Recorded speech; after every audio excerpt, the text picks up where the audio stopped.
저는 지금 70대입니다. 남편인 그 인간과 함께 산 세월이 50년이 넘습니다.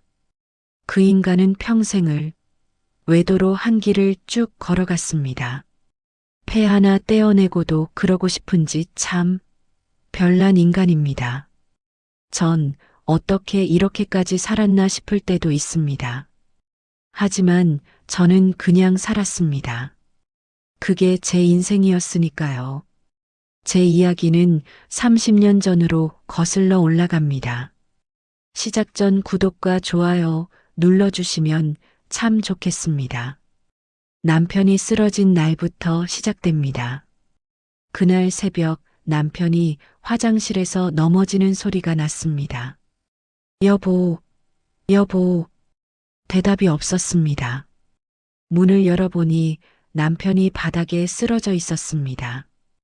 입에서 침이 흘러나왔고 눈은 반쯤 감긴 채였습니다. 저는 119에 전화를 걸었습니다.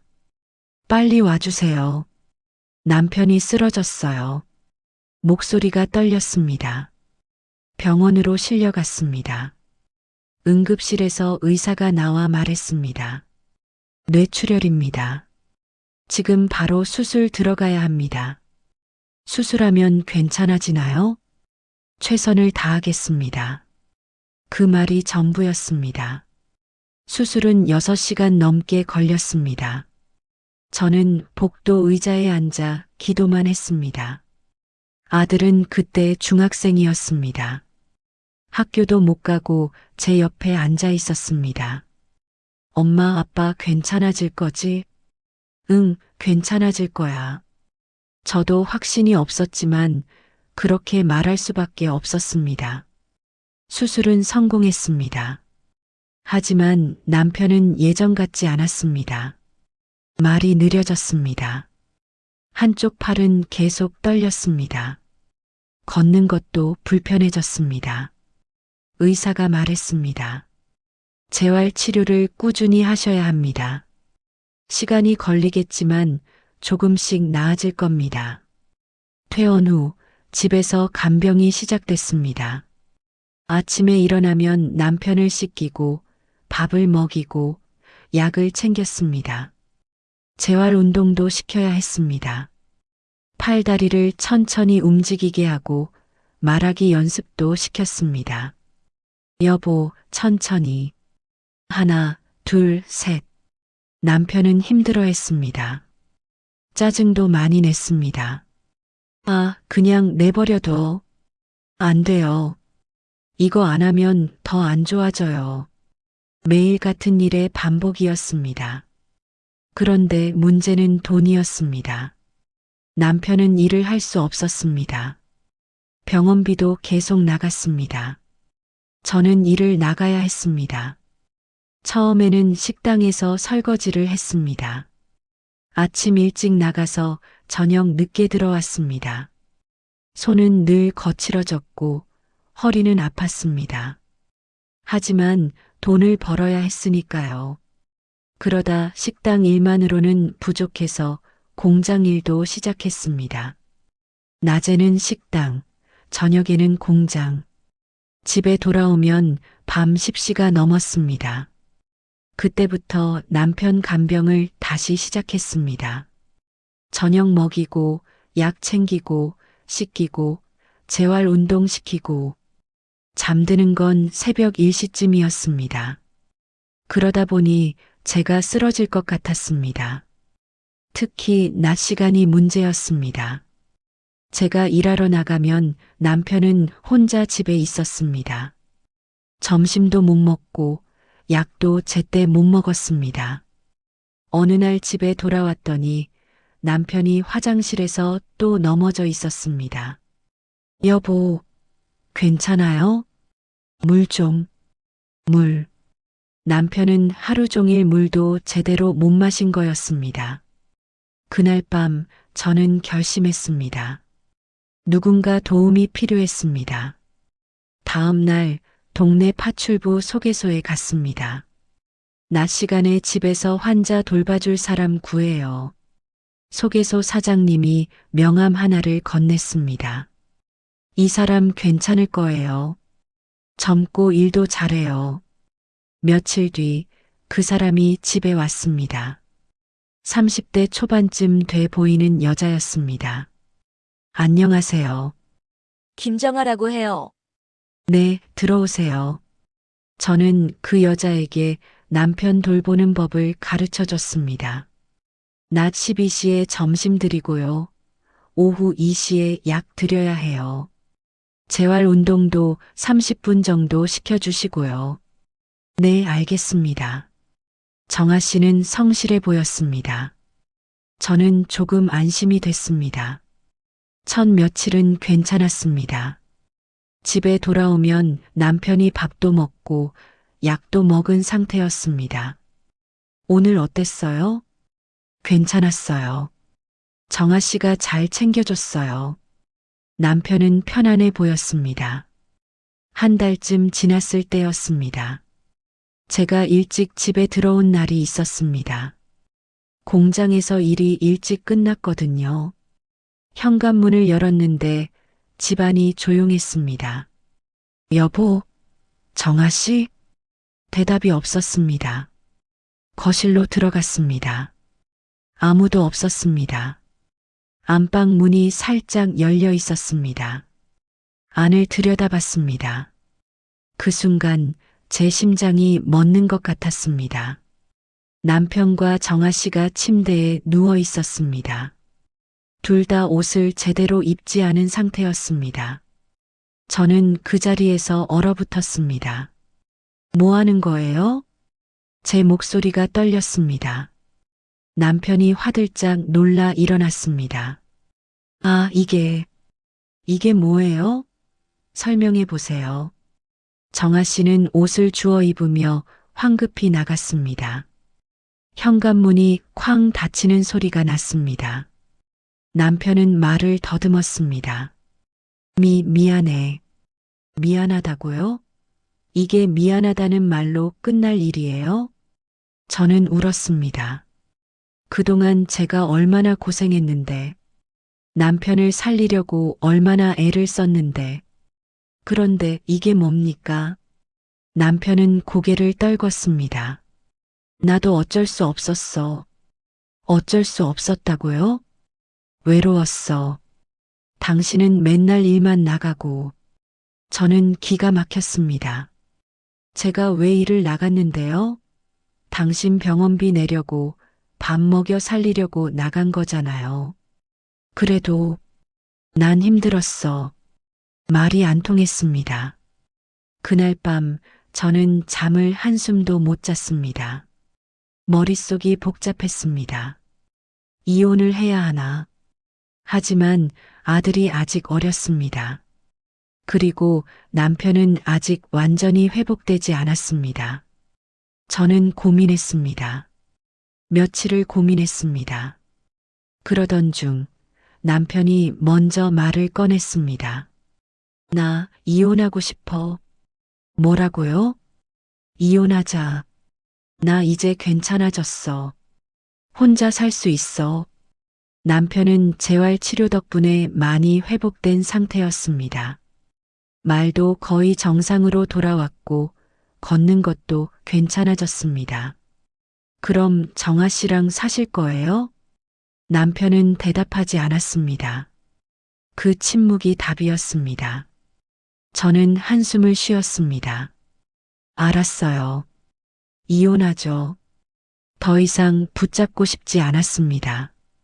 이혼 서류를 작성했습니다. 재산 분할도 했습니다.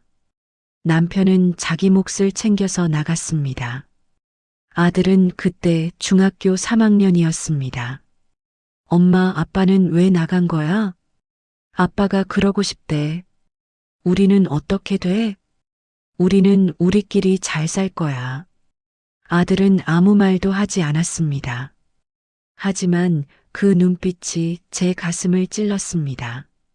아들은 그날부터 변했습니다. 말이 없어졌습니다. 학교에서 돌아오면 방문을 닫고 나오지 않았습니다. 성적도 떨어졌습니다. 선생님이 전화를 했습니다. 어머니, 요즘 준호가 좀 이상해요.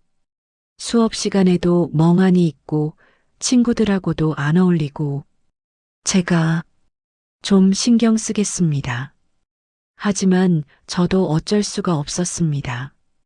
저는 여전히 일을 나가야 했고 아들과 대화할 시간이 별로 없었습니다. 그렇게 시간이 흘렀습니다. 아들은 고등학교에 들어갔습니다. 성적은 그럭저럭 유지했지만 표정은 늘 어두웠습니다. 어느 날 아들이 제게 물었습니다. 엄마, 아빠는 지금 어디서 뭐 하고 있어? 글쎄, 엄마도 잘 모르겠다. 연락도 안 해? 응. 아들은 한동안 말이 없었습니다. 아빠가 나를 버린 거지? 아니야. 그게 아니라, 알아. 나 다 알아. 아들은 방으로 들어가 버렸습니다. 그 뒷모습이 너무 작아 보였습니다. 그때부터 아들은 제게도 거리를 두기 시작했습니다. 저는 속상했지만 어쩔 도리가 없었습니다. 일은 계속되었습니다. 식당 일, 공장 일, 가끔은 파출부 일까지 했습니다. 돈을 벌어야 아들 학비를 댈 수 있었으니까요. 몸은 너덜너덜해졌습니다. 허리는 늘 아팠고 손목도 시큰거렸습니다. 밤에는 파스를 붙이고 잤습니다. 그래도 참았습니다. 아들 하나만 바라보고 살았으니까요. 어느 날 길을 걷다가 남편을 봤습니다. 정아 씨와 함께 있었습니다. 둘은 웃으며 걷고 있었습니다. 저는 그 자리에서 발이 멈췄습니다. 남편은 저를 보지 못했습니다. 아니, 본 척도 하지 않았는지 모르겠습니다. 저는 그냥 돌아섰습니다. 더 이상 볼 필요가 없었습니다. 그렇게 몇 년이 흘렀습니다. 아들은 대학에 들어갔습니다. 장학금을 받아서 다행이었습니다. 그래도 생활비는 제가 대야 했습니다. 저는 여전히 일을 했습니다. 그러던 어느 날 동네에서 소문을 들었습니다. 박경수 씨 남편 여자 바꿨대요. 네. 정아 씨랑 헤어진 거예요? 응. 이번엔 또 다른 여자래. 저는 한숨이 나왔습니다. 예상은 했지만 듣고 나니 기가 막혔습니다. 남편은 그렇게 여자를 바꿔가며 살았습니다. 정아 씨 다음에는 또 다른 여자. 그 다음에는 또 다른 여자. 두 집 살림을 하기도 했습니다. 한쪽에 여자를 두고 다른 쪽에서 또 다른 여자를 만나는 시기였습니다. 소문은 계속 들렸습니다. 저는 그냥 듣고만 있었습니다. 이제는 상관없었으니까요. 아들이 대학교 4학년이 됐을 때였습니다. 여자친구를 데려왔습니다. 엄마, 소개할 사람 있어. 어머, 누구야? 제 여자친구예요. 은지라고 해요. 안녕하세요, 어머니. 은지는 밝고 예쁜 아이였습니다. 어머, 예쁘네. 잘 왔어. 아들이 웃었습니다. 오랜만에 보는 아들의 웃음이었습니다. 저는 기뻤습니다. 몇 달 뒤 아들이 말했습니다. 엄마, 나 결혼하려고. 정말? 축하한다. 근데 아빠는 부를까? 그 질문에 저는 잠시 말을 멈췄습니다. 내가 부르고 싶으면 불러. 글쎄, 잘 모르겠어. 천천히 생각해봐. 결국 아들은 아버지에게 연락했습니다. 결혼식 날짜를 알려줬습니다. 남편은 온다고 했습니다. 결혼식 날, 저는 한복을 입고 식장에 갔습니다. 아들은 멋지게 차려입고 서 있었습니다. 은지도 아름다웠습니다. 하객들이 하나둘 모였습니다. 그때 남편이 나타났습니다. 그런데 옆에 여자가 있었습니다. 30대쯤 돼 보이는 여자였습니다. 저는 눈살이 찌푸려졌습니다. 남편은 그 여자를 데리고 혼주석 쪽으로 갔습니다. 어머님, 여기 앉으세요. 식장 직원이 그 여자를 혼주석에 앉히려고 했습니다. 제가 말했습니다. 잠깐만요. 저 사람은 혼주가 아니에요. 네, 그럼. 저 사람은 아무 관계도 없는 사람이에요. 남편이 인상을 썼습니다. 뭐가 문제야? 내 파트너인데. 파트너가 혼주석에 앉아요? 말이 돼요? 당신은 상관없잖아. 저는 화가 났습니다. 하지만 이 자리에서 싸우고 싶지 않았습니다. 아들의 결혼식이니까요. 그럼 저쪽 자리에 앉으세요. 직원이 그 여자를 하객석으로 안내했습니다. 남편은 불만스러운 얼굴로 혼주석에 혼자 앉았습니다. 식은 무사히 진행됐습니다. 하지만 저는 내내 불편했습니다. 남편이 결혼식장에 여자를 데려온다는 게 말이 됩니까? 아들은 그날 아무 말도 하지 않았습니다. 하지만 표정이 굳어 있었습니다. 은지 부모님도 불편해하는 게 보였습니다. 식이 끝나고 아들이 제게 말했습니다. 엄마, 미안해. 왜? 아빠 때문에. 괜찮아. 내 잘못이 아니야. 나 이제 아빠랑 연락 안 할래. 그래, 내가 알아서 해. 아들은 그날부터 정말로 아버지와 연락을 끊었습니다. 전화도 받지 않고 문자도 답하지 않았습니다. 남편도 더 이상 연락하지 않았습니다. 그렇게 또 시간이 흘렀습니다. 아들은 결혼해서 잘 살았습니다. 며느리 은지도 착했습니다. 저는 여전히 일을 했습니다. 60대가 되어서도 일을 멈출 수 없었습니다. 연금도 변변찮았고 모아둔 돈도 많지 않았으니까요. 그러던 어느 날 남편에게서 전화가 왔습니다. 몇 년 만에 전화였습니다. 여보세요? 나야. 남편 목소리였습니다. 무슨 일이에요? 나 병원 좀 갔다 왔어. 그래서요? 폐암이래. 그 말에 저는 숨이 멎었습니다.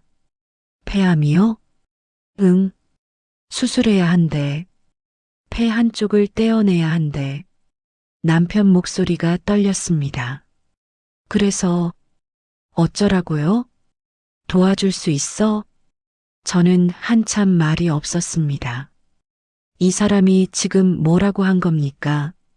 저를 버리고 아들을 버리고 여자들 바꿔가며 살더니 이제 아프니까 저한테 도와달라고요?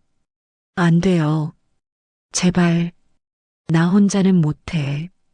그동안 같이 살던 여자한테 부탁하세요. 그 사람, 떠났어. 내가 아프니까 떠났어. 저는 쓴웃음이 나왔습니다. 그래서 이제 저한테 오는 거예요? 미안해. 정말 미안해. 남편은 울먹였습니다. 저는 전화를 끊고 싶었습니다. 하지만 끊지 못했습니다. 그래도 50년을 산 사람인데, 아들의 아버지인데, 생각 좀 해볼게요. 고마워. 정말 고마워. 전화를 끊었습니다. 저는 한참을 멍하니 앉아 있었습니다. 이걸 어떻게 해야 하나? 아들에게 전화했습니다. 준호야, 엄마야. 엄마, 왜요? 아빠가 폐암이래. 아들은 한동안 말이 없었습니다. 그래서요? 수술해야 한대. 그게 우리랑 무슨 상관이에요? 그래도 엄마, 그 사람 엄마한테 뭘 해줬어요? 우리한테 뭘 해줬어요? 아들 목소리가 차가웠습니다. 알아. 근데 엄마가 도와주고 싶으면 도와주세요. 근데 나는 상관없어요. 아들은 전화를 끊었습니다. 저는 며칠을 고민했습니다. 그리고 결국 남편을 받아들이기로 했습니다. 왜 그랬을까요? 지금 생각해도 모르겠습니다. 아마 그때는 그래야 할 것 같았습니다. 남편은 수술을 받았습니다. 폐 한쪽을 떼어냈습니다. 수술은 성공했지만 회복이 더뎠습니다. 숨쉬기도 힘들어했고 기침도 계속 나왔습니다. 저는 또다시 간병을 시작했습니다. 30년 전처럼 아침에 일어나 남편을 씻기고 밥을 먹이고 약을 챙겼습니다. 산소호흡기도 관리해야 했습니다. 병원도 데려가야 했습니다. 저는 일을 줄였습니다. 간병 때문에 일을 제대로 할 수가 없었으니까요. 그렇게 3년이 흘렀습니다. 남편은 조금씩 회복됐습니다. 숨쉬기도 나아졌고 일상생활도 가능해졌습니다. 그런데 그 3년 동안 남편은 변하지 않았습니다. 고함을 쳤습니다. 이게 밥이야? 왜 이렇게 맛없어? 약 좀 제때 챙겨.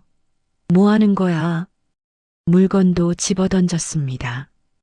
리모컨, 물컵, 책. 저는 피했습니다. 맞으면 아프니까요. 왜 이러세요? 답답해서 그래. 당신이 뭘 알아? 매일 그랬습니다.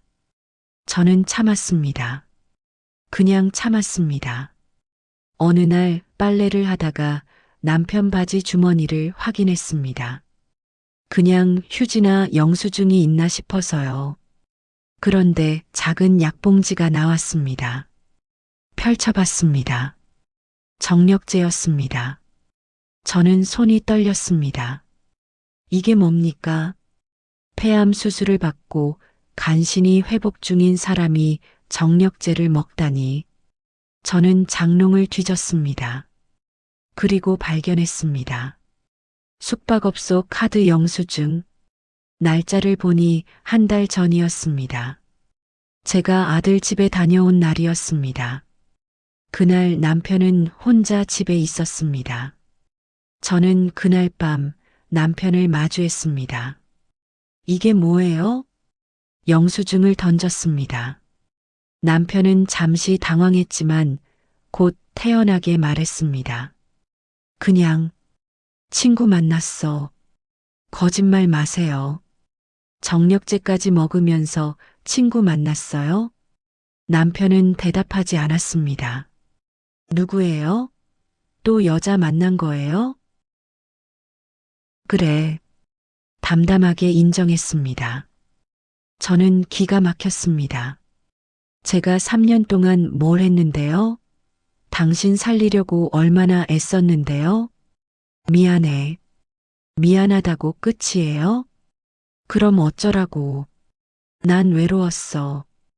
또 그 말이었습니다. 외로웠다고. 저는 더 이상 참을 수가 없었습니다. 이번엔 정말 끝내요. 이혼해요. 알았어. 남편도 더 이상 말하지 않았습니다. 다음 날 아침, 저는 일찍 일어나 부엌으로 갔습니다. 그런데 집안이 이상했습니다. 서랍이 열려 있었습니다. 장롱 문도 열려 있었습니다. 바닥에는 옷가지들이 흩어져 있었습니다. 여보, 남편이 없었습니다. 침대도 비어 있었습니다. 저는 집안을 돌아다녔습니다. 서랍을 확인했습니다. 돈이 없었습니다. 장롱을 확인했습니다. 금부치가 없었습니다. 저는 그 자리에 주저앉았습니다. 남편이 도망간 겁니다. 제 돈을 들고, 금부치까지 들고, 저는 경찰서에 갔습니다. 남편이 집에 있던 돈을 다 가지고 사라졌어요. 얼마나 가져갔는데요? 현금하고 금부치 합쳐서 한 1억쯤 될 거예요. 휴대폰은 연락되나요? 안 돼요. 해지한 것 같아요. 경찰은 기록을 했지만 별로 도움이 되지 않았습니다. 부부 사이 재산 문제는 민사라서요. 저희가 찾아드리기는 어렵습니다. 저는 망연자실했습니다. 집에 돌아와 아들에게 전화했습니다. 준호야, 엄마 왜요? 무슨 일 있어요? 아빠가 돈 들고 사라졌어. 뭐라고요? 아들은 바로 집으로 왔습니다. 집안을 확인했습니다. 서랍, 장롱, 구석구석. 엄마, 이거 완전히 뒤진 거네요. 응. 아들은 한참을 말없이 서 있었습니다. 그리고 천천히 말했습니다. 엄마, 이제 그만하세요. 뭐? 이제 그 사람 신경 쓰지 마세요. 엄마 인생 사세요. 하지만 돈은 제가 어떻게든 해볼게요. 아들 눈에서 눈물이 흘렀습니다. 저는 아들을 안았습니다. 미안하다. 엄마가 왜 미안해요? 잘못한 사람은 따로 있잖아요. 아들은 그날부터 움직이기 시작했습니다. 엄마가 그동안 일한 기록 다 있죠? 응, 있어. 그리고 아빠 간병한 기록도요? 병원 기록은 있을 거야. 다 모아주세요. 전부 다요. 저는 아들이 무얼 하려는지 몰랐습니다. 하지만 서류들을 모았습니다. 30년 전 식당, 공장, 파출부 일한 기록, 남편 병원 기록, 최근 3년간 간병 기록, 전부 꺼냈습니다. 아들은 그 서류들을 들고 어딘가로 갔습니다. 엄마, 며칠만 기다리세요. 며칠 뒤 아들이 변호사와 함께 집에 왔습니다. 어머니, 안녕하세요. 변호사 이준호입니다. 네, 안녕하세요. 아드님께 말씀 들었습니다. 남편분이 재산을 가지고 잠적하셨다고요. 네. 그리고 그동안 어머님이 생계를 책임지시고 2번의 큰 병, 간병까지 다 하셨다고요. 네. 이건 명백히 유책 사유입니다. 이혼 소송 들어가면 100% 이깁니다. 변호사는 차분하게 설명했습니다. 그리고 사라진 재산도 추적 가능합니다. 부당이득 반환 청구 들어갈 겁니다. 정말요? 네. 그리고 간병에 대한 손해배상 청구도 가능합니다. 저는 믿기지 않았습니다. 그게 정말 가능해요? 가능합니다. 법이 어머님 편입니다. 아들이 제 손을 잡았습니다. 엄마, 이제 받아내야 해요. 엄마가 쓴 시간, 엄마가 흘린 땀 다 돌려받아야 해요. 저는 고개를 끄덕였습니다. 그래, 그래야지. 소송이 시작됐습니다. 남편은 연락이 되지 않았습니다. 휴대폰도 해지됐고 주소도 알 수 없었습니다. 그래서 공시송달로 진행됐습니다. 법원 게시판에 소장을 붙이는 방식이었습니다. 몇 달이 흘렀습니다. 재판일이 잡혔습니다. 남편은 나타나지 않았습니다. 변호사가 준비한 자료를 법원에 제출했습니다. 30년 생계 노동 기록, 2번의 간병 기록, 불륜 증거, 도주 증거. 판사는 서류를 검토했습니다. 그리고 말했습니다. 원고 승소로 판결합니다. 저는 그 자리에서 눈물이 났습니다. 이겼습니다. 법이 제 편이었습니다. 법원은 명령했습니다. 유책 이혼 판결, 부당이득 반환 명령, 간병 손해배상 명령, 그리고 아들 상속권 100% 보호. 변호사가 말했습니다. 이제 남편분 재산을 추적해서 회수할 겁니다. 찾을 수 있을까요? 찾을 겁니다. 반드시요. 그리고 몇 달 뒤 소식이 왔습니다. 변호사에게서 전화가 왔습니다. 어머니 찾았습니다. 네, 뭐요? 남편분 위치요. 지금 강원도 관광지 리조트에 있습니다. 저는 심장이 뛰었습니다. 정말요? 네. 그쪽에서 장기 투숙하고 있더라고요. 보증금까지 걸고요. 그럼 이제 어떻게 되는 거예요? 직접 가서 회수 절차 진행하겠습니다. 어머니도 같이 가시겠어요? 네, 가겠습니다. 아들도 함께 가기로 했습니다. 며칠 뒤 우리는 그 리조트로 향했습니다. 차로 3시간쯤 걸렸습니다. 리조트는 산속에 있었습니다. 깨끗하고 조용한 곳이었습니다. 이런 데서 숨어 살았구나. 아들이 중얼거렸습니다. 리조트 로비에 들어갔습니다. 변호사가 직원에게 말했습니다. 박경수 고객 계신가요? 네, 계십니다. 무슨 일로 오셨는지. 법원 집행건으로 왔습니다. 직원은 당황했습니다. 잠시만 기다려주세요. 직원이 안쪽으로 들어갔습니다. 잠시 뒤 남편이 나타났습니다. 휠체어를 타고 있었습니다. 저는 그 모습을 보고 놀랐습니다. 남편은 많이 늙어 있었습니다. 머리는 새하얗게 샜고 얼굴은 주름투성이었습니다. 몸도 많이 마른 것 같았습니다. 남편은 저를 보더니 얼굴이 굳었습니다. 당신, 어떻게 찾았어요? 저는 담담하게 말했습니다. 변호사가 서류를 꺼냈습니다. 법원 판결문입니다.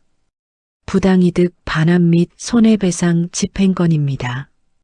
이게 무슨 리조트 보증금부터 회수하겠습니다. 그리고 현재 소지하고 계신 현금과 귀금속도 압류 대상입니다. 남편은 말을 잇지 못했습니다. 집행관이 함께 왔습니다. 남편의 방을 확인했습니다. 금고가 있었습니다. 열어주시죠. 안 열면 어떻게 되는데? 강제 개봉합니다. 남편은 어쩔 수 없이 금고를 열었습니다. 안에는 현금과 금부치가 있었습니다. 제가 집에서 잃어버린 것들이었습니다. 집행관이 하나하나 확인하며 기록했습니다. 현금 5,200만 원, 금반지 3돈, 금목걸이 5돈. 전부 압류됐습니다. 리조트 보증금도 환급 절차가 진행됐습니다. 남편은 그 자리에 앉아 아무 말도 하지 못했습니다. 저는 남편을 내려다봤습니다. 이제 끝이에요. 당신, 이러면 나는 어떻게 살아? 그건 당신 문제예요. 저는 제 것 찾아가는 것뿐이에요. 제발, 조금만 남겨줘. 나 아픈 거 알잖아. 남편이 애원했습니다. 하지만 저는 흔들리지 않았습니다. 당신도 저한테 그랬잖아요. 아플 때 여자 만나고 돈 들고 도망가고. 미안해. 정말 미안해. 이제 그 말 듣기도 지겨워요. 저는 돌아섰습니다. 아들이 제 팔을 잡았습니다. 엄마 가요. 우리는 리조트를 나왔습니다. 뒤를 돌아보지 않았습니다. 차에 타고 돌아오는 길, 저는 창밖을 바라봤습니다. 산과 나무들이 스쳐 지나갔습니다. 엄마 괜찮아요? 응, 괜찮아. 후회 안 해요? 아니, 이제야 속이 시원하다. 아들이 제 손을 잡았습니다. 엄마 고생 많으셨어요. 너도 고생했지. 아니에요. 엄마가 더 고생하셨어요. 저는 아들 손을 꼭 잡았습니다. 집에 돌아온 뒤 변호사가 정리를 해줬습니다. 회수한 금액은 총 8,700만 원이었습니다. 리조트 보증금까지 합쳐서였습니다. 어머니, 이제 이 돈으로 편하게 사세요. 감사합니다. 그리고 상속권도 완전히 차단됐습니다. 나중에 남편분이 돌아가셔도 아드님한테만 상속됩니다. 그렇군요. 이혼도 확정됐으니 이제 법적으로 완전히 남이십니다. 저는 고개를 끄덕였습니다. 이제 정말 끝났습니다. 50년 세월이 이렇게 끝났습니다. 며칠 뒤 저는 이사를 했습니다. 작은 아파트였습니다. 방 2개에 거실 하나. 크지 않았지만 깨끗하고 따뜻했습니다. 창문을 열면 햇빛이 잘 들어왔습니다. 거실에는 더 이상 산소통도 휠체어도 병원 약봉지도 없었습니다. 저는 집안을 천천히 둘러봤습니다. 조용했습니다. 고함 소리도 물건 던지는 소리도 욕설도 없었습니다. 그냥 조용했습니다. 이런 게 평화구나 싶었습니다. 아들이 집들이를 왔습니다. 며느리 은지도 함께였습니다. 엄마, 집 좋네요. 그치? 햇빛도 잘 들어오고. 이제 여기서 편하게 사세요. 그래야지. 은지가 과일을 깎아줬습니다. 우리는 거실에 둘러앉아 과일을 먹었습니다. 엄마, 저희 소식 있어요. 무슨 소식? 임신했어요. 저는 깜짝 놀랐습니다. 정말? 네, 쌍둥이래요. 어머, 쌍둥이? 저는 기뻤습니다.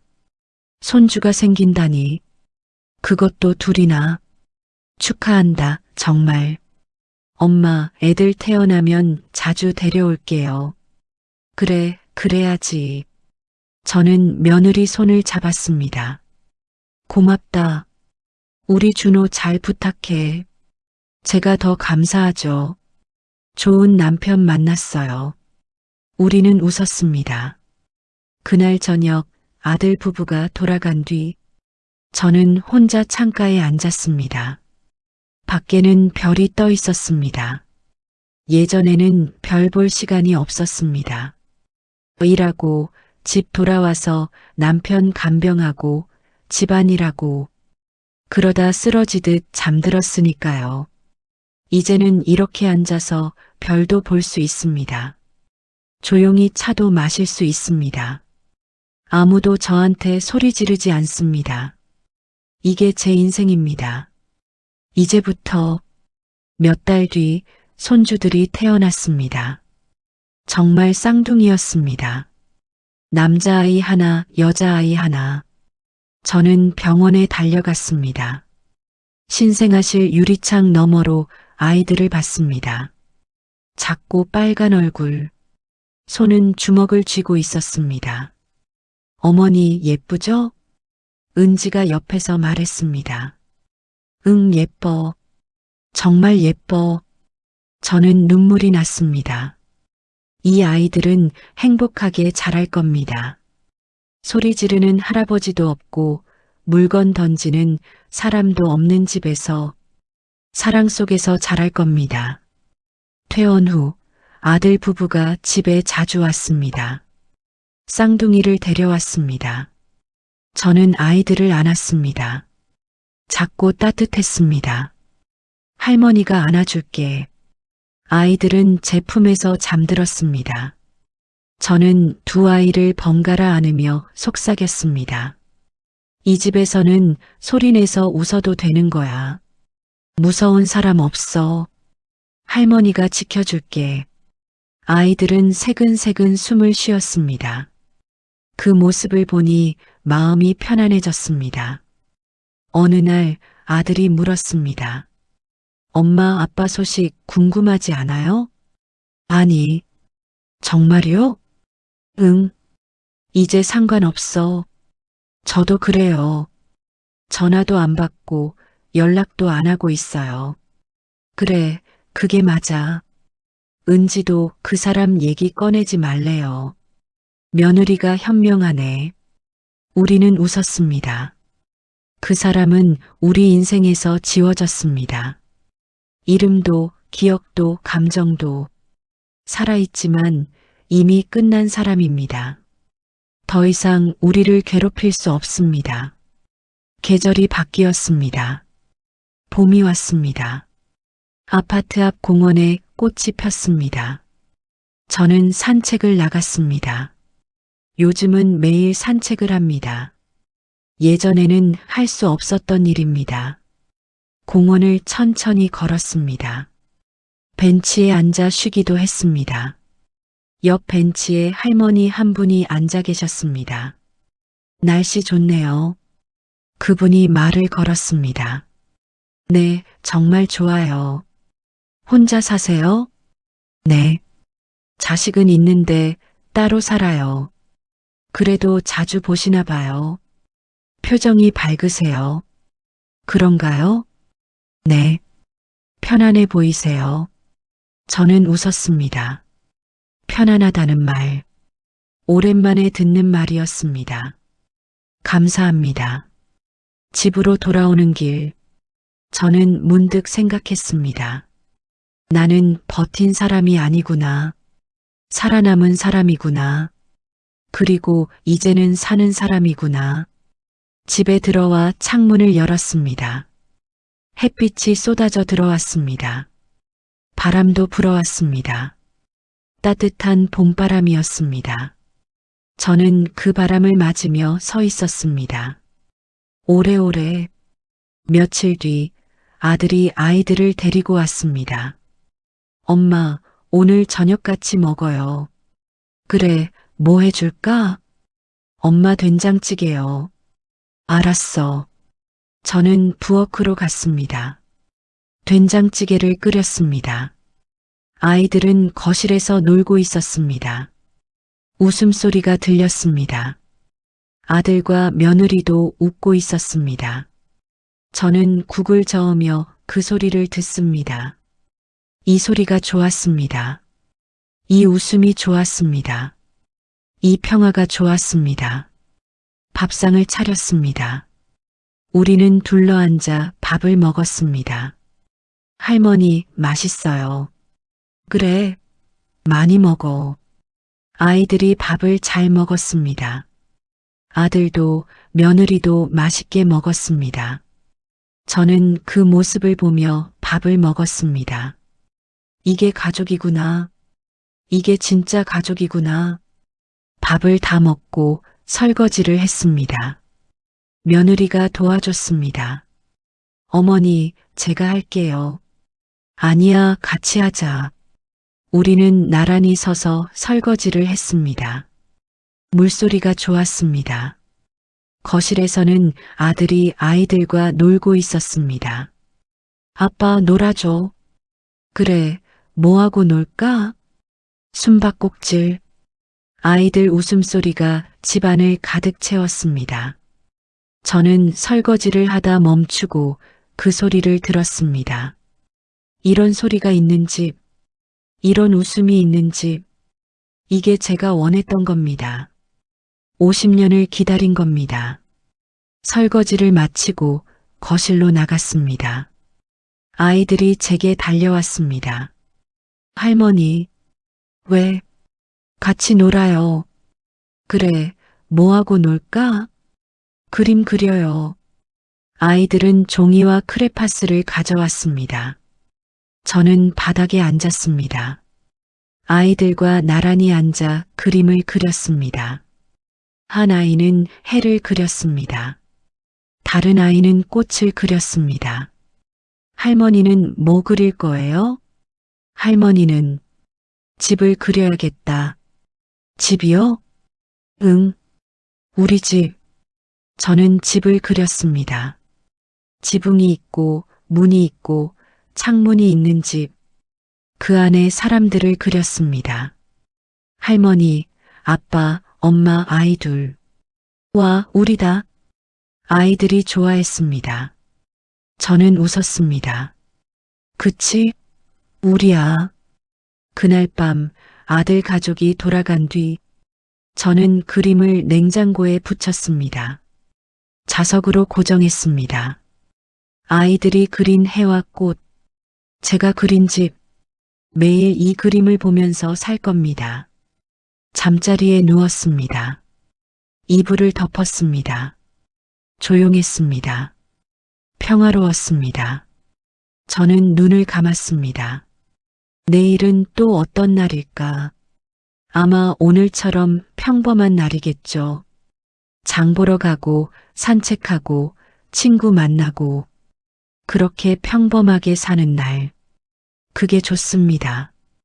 이제는 그게 좋습니다. 어느 주말, 아들이 전화했습니다.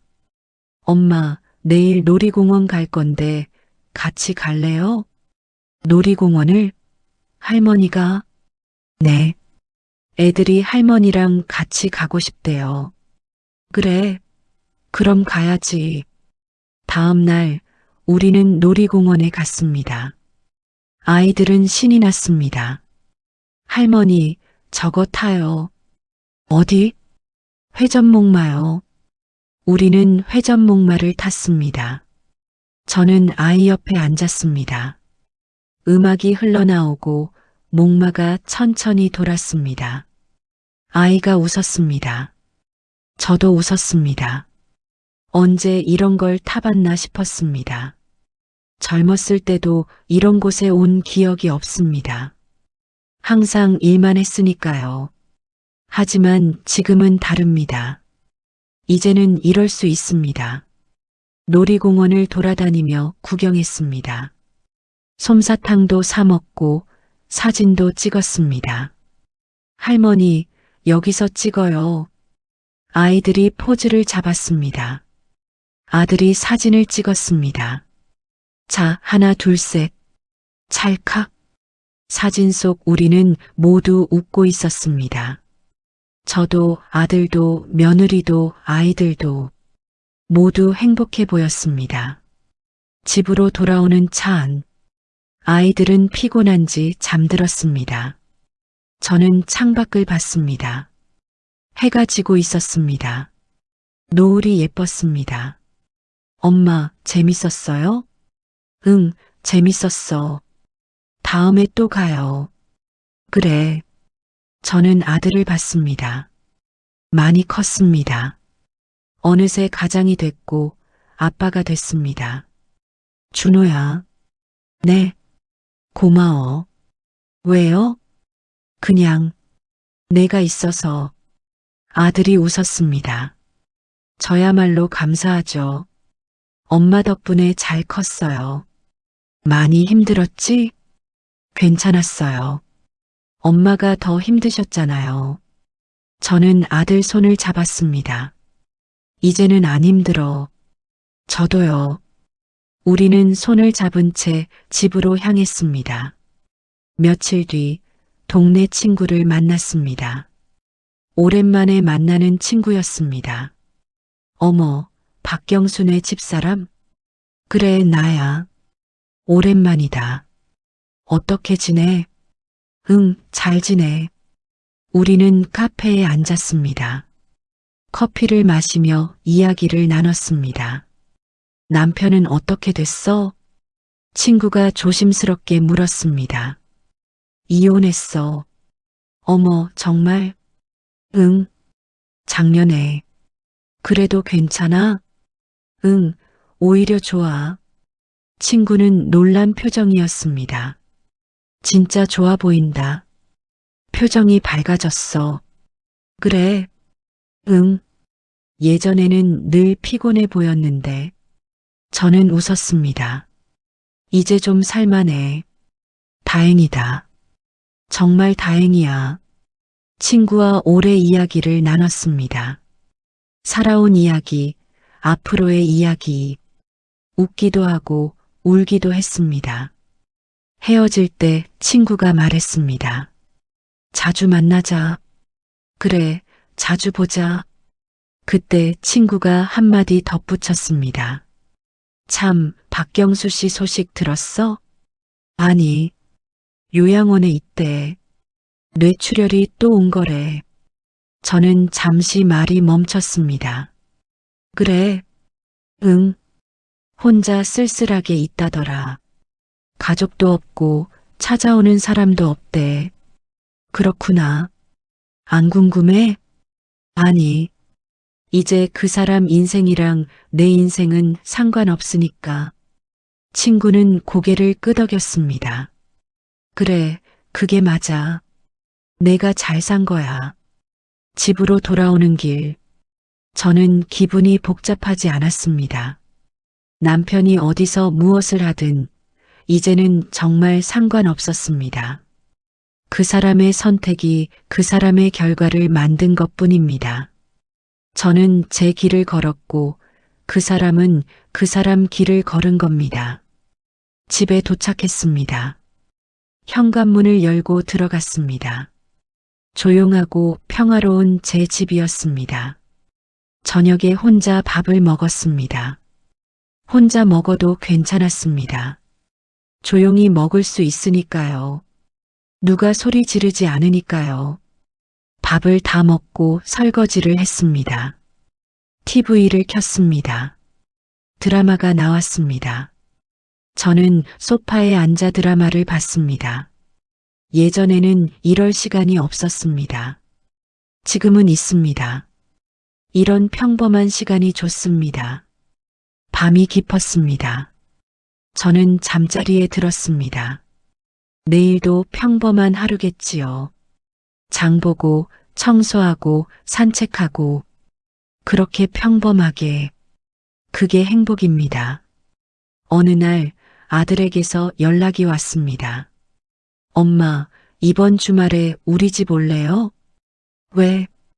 애들 돌 잔치예요. 벌써 돌이야? 네, 빨리 컸죠? 그래, 갈게. 주말에 아들 집으로 갔습니다. 집안이 예쁘게 꾸며져 있었습니다. 풍선도 달려 있고 음식도 준비돼 있었습니다. 친척들이 모였습니다. 며느리 쪽 가족도 왔습니다. 아이들은 한복을 입고 있었습니다. 너무 예뻤습니다. 할머니, 아이들이 저를 보고 웃었습니다. 저는 아이들을 안았습니다. 우리 민준이, 서연이, 돌 축하해. 잔치가 시작됐습니다. 아이들은 돌잡이를 했습니다. 실, 돈, 책, 마이크. 한 아이는 책을 잡았습니다. 다른 아이는 마이크를 잡았습니다. 사람들이 박수를 쳤습니다. 공부 잘하겠네. 가수 되려나 봐. 모두 웃었습니다. 저도 웃었습니다. 이 아이들은 행복하게 자랄 겁니다. 사랑 속에서. 잔치가 끝나고 사람들이 하나둘 돌아갔습니다. 저는 설거지를 도왔습니다. 며느리와 함께 설거지를 했습니다. 어머니, 고맙습니다. 뭐가? 항상 우리 챙겨주시고. 당연한 거지. 저희가 더 잘할게요. 너희 잘하고 있어. 며느리가 웃었습니다. 설거지를 마치고 거실로 나왔습니다. 아들이 아이들을 재우고 있었습니다. 자장자장 우리 아가. 아이들은 아빠 품에서 잠들었습니다. 저는 그 모습을 조용히 봤습니다. 이게 가족이구나. 이렇게 사는 게 가족이구나. 집으로 돌아왔습니다. 현관문을 열고 들어갔습니다. 불을 켰습니다. 조용한 집, 평화로운 집, 제 집입니다. 저는 소파에 앉았습니다. 오늘 하루를 떠올렸습니다. 아이들 웃음소리, 가족들 얼굴, 따뜻한 음식, 모두 좋았습니다. 창가로 갔습니다. 커튼을 열었습니다. 밖에는 별이 떠 있었습니다. 저는 한참을 별을 봤습니다. 그리고 속으로 말했습니다. 나는 버틴 사람이 아니라 살아남은 사람이다. 그리고 이제는 사는 사람이다.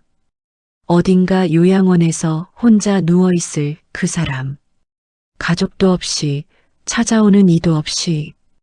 그건 그 사람이 선택한 삶의 결과입니다. 저는 다른 선택을 했고 다른 결과를 얻었습니다. 바람이 불어왔습니다. 창문 틈으로 바람이 들어왔습니다. 시원했습니다. 저는 그 바람을 맞으며 서 있었습니다. 내일도 이럴 겁니다. 평범하게, 조용하게, 행복하게, 그렇게 살 겁니다. 이제부터 커튼을 닫았습니다. 불을 껐습니다. 잠자리에 들었습니다. 이불을 덮었습니다. 눈을 감았습니다. 편안했습니다. 오랜만에 느끼는 편안함이었습니다. 저는 그렇게 잠들었습니다. 평화롭게,